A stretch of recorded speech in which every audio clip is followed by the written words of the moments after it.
कोकणातील प्रत्येक घडामोडींचे लाईव्ह अपडेट पाहण्यासाठी आताच कोकण कटा न्यूजच्या सर्व सोशल मीडियाच्या प्लॅटफॉर्मला लाईक, फॉलो आणि सबस्क्राईब करा. सिंधुदुर्गातून एक दुःखद घटना समोर येते. ही बातमी पाहून असं कोणासोबत होऊ नये असं तुम्हाला वाटेल. एक तरुणी नव्या जीवनाची सुरुवात करणार होती. तिचं लग्न ठरलं होतं आणि त्याच आनंदात ती होती. लग्न म्हणजे आयुष्यातला एक सुवर्ण क्षण आणि त्या क्षणाची ती आतुरतेने वाट पाहत होती. पण नियतीच्या मनात काही वेगळंच होतं.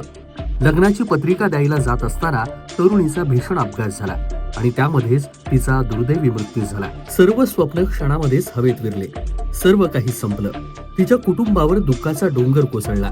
ही दुर्दैवी घटना आहे ऐन दिवाळीत सिंधुदुर्गात घडली आणि त्यामुळं सर्वत्र हळहळ व्यक्त होतीये. लग्नाची पत्रिका देण्यासाठी मुंबईहून गावी गेलेल्या तरुणीचा अपघातामध्ये मृत्यू झाल्याची हृदयद्रावक घटना घडली. 19 ऑक्टोबर रविवारी सायंकाळी 5:30च्या सुमारास तळवळे आमरेट मार्गावर हा भीषण अपघात झाला आणि या अपघातात फोंडाघाट गांगोवाडी येथील निकिता दिलीप सावंत वय वर्ष 28 यांचा जागीच मृत्यू झाला. तिचा भाऊ वैभव सावंत किरकोळ जखमी झालेला आहे.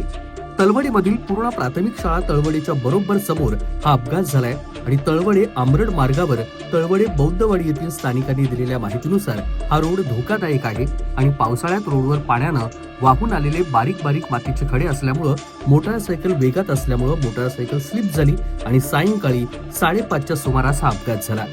रस्त्यावरील तीव्र उतारावर समोरून भरधाव येणाऱ्या दुचाकी स्वाराची एसटीला साईड देण्याच्या नादात दुचाकी ही स्लिप झाल्यानं वैभव सावंत आणि त्यांच्या मागे बसलेली बहीण निकिता एसटीच्या मागील चाकाखाली पडली आणि त्यावेळी एसटी चालकानं प्रसंगावधान राखून बस थांबवली.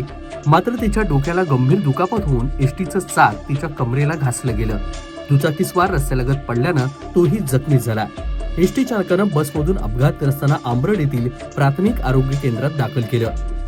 2 दिवसापूर्वीच मुंबईवरून आपल्या आजोळी लग्नाची पत्रिका कुलदैवतेला ठेवायला ती आली होती आणि त्यानंतर आपल्या मामाकडे लग्नाची पत्रिका देण्यासाठी आपल्या सख्ख्या भावासोबत दुचाकीनं मामाच्या घरी जात होती. कसवंत तळवडे येथून येत असताना आमरडच्या दिशेनं जाणारी एसटी बस अचानक समोर आली. त्यामुळे तिचा भाऊ वैभव दिलीप सावंत याचा गाडीवरील ताबा सुटला. त्यामुळे त्याची गाडी रस्त्यावर स्लिप झाली. गाडी अनियंत्रित झाल्यामुळे अपघात झालाय आणि या अपघातात दोघेही गाडीवरून खाली पडले. अधिक उपचारासाठी तिला ग्रामीण रुग्णालयातही नेण्यात आलं, पण तत्पूर्वी तिची प्राणज्योत मालवली होती. या प्रकरणी दुचाकी चालक वैभव दिलीप सावंत याच्यावर कणकवली पोलीस ठाण्यात गुन्हा दाखल करण्याची प्रक्रिया देखील सुरू असल्याची माहिती आली. या प्रकरणी अधिक तपास कणकवली पोलीस करतायत. अपघाताला कारणीभूत ठरल्याप्रकरणी वैभव सावंत याच्यावर गुन्हा दाखल करण्यात आला. फोंडाघाट गांगोवाडी येथील दिलीप सावंत यांची मुलगी निकिता सावंत हिचं लग्न ठरलं होतं. त्यामुळे ती आपल्या लग्नाची पत्रिका देण्यासाठी गावाकडे आली होती. निकिता यांचं लग्न 3 फेब्रुवारीला होणार होतं. लग्नाची सर्व तयारी झाली होती आणि पत्रिका देखील छापण्यात आल्या होत्या आणि त्याच पत्रिका ते सर्वांना वाटत होते. पत्रिका वाटप सुरू असतानाच काळानं घाव घातल्यानं सावंत कुटुंबावर दुःखाचा डोंगर कोसळलाय. येत्या 3 फेब्रुवारीला निकिताचं लग्न होणार होतं, मात्र नियतीनं तिच्या आयुष्याचा अंत केला. या दुर्दैवी घटनेमुळे संपूर्ण गावात शोककळा पसरली आहे. लग्नाच्या तयारीत असलेल्या कुटुंबावर अचानक दुःखाचा डोंगर कोसळल्यानं सर्वत्र हळहळ व्यक्त होतीये. घरात दिवाळी आणि लग्नामुळे आनंदाचं वातावरण होतं, परंतु आता सगळीकडे शोककळा पसरली आहे.